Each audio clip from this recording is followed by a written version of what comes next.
This is Frank from thelittleredlight.com. And now that we did a little piece on why we use a low cut filter, I'm going to talk very briefly about how to actually use it, give a few tips with it. So, you're going to find that your low cut filter, every DAW, a lot of preamps have them in there.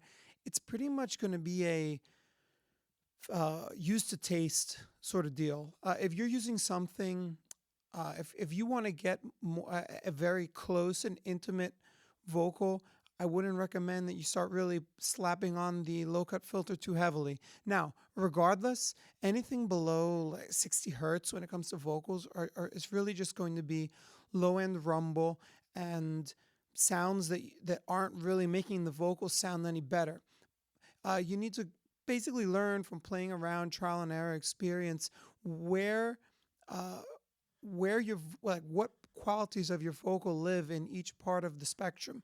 You'll notice that once you start getting, when you're doing like the super low end, like 20, 30, 40, 50, 60, you're really not going to hear much of a difference when it comes to a vocal or like a snare drum or a hi-hat. But once you start getting past there, you'll start noticing a difference, especially once you get around 100. 100 usually is the bottom area where you start hearing some of the warmth and some of the close up, let's say like radio announcer esque sounds in a vocal recording. Sometimes you don't want that. If you're going for something that you want your vocal to be pushed back, you want it to sound like it's a echoing in a large room. Very often, putting a low cut filter or at least some light EQ in the low end around this area will help. I would say that when you're recording certain things like snares, you playing around with the low cut filter can really get some cool effects. Now, right here, I'm doing it in the software. As I said at the beginning, you have a lot of preamps out there that have low cut filters built right into them, as well as the interfaces. I'm right now using an Apollo Twin, and I do have the low cut filter engaged on it because I'm recording vocals, and I really don't need the sub bass from my vocals coming out in the recording, so I engaged it. I would take a look at it. I know the Pro MPA 2, which is a nice unit, a lot of home recordists use, has a low cut filter that goes up to about, I want to say 200, yeah, about 200 hertz.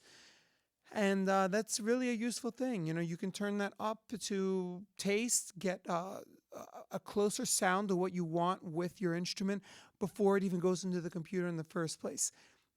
I'm not going to get into the hardware versus software debate when it comes to EQ or anything else, but one thing that I will say is that you want to get as close of a sound going into the computer as you want coming out of the speakers. So it's a good place to start by playing with the low cut filter as you're going in. Again, how do you use it?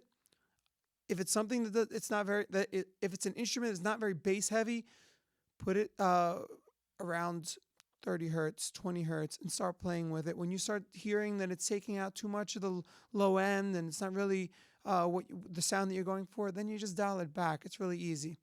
Again, this is Frank from thelittleredlight.com. If you have any questions, please feel free to shoot me a message and have fun recording.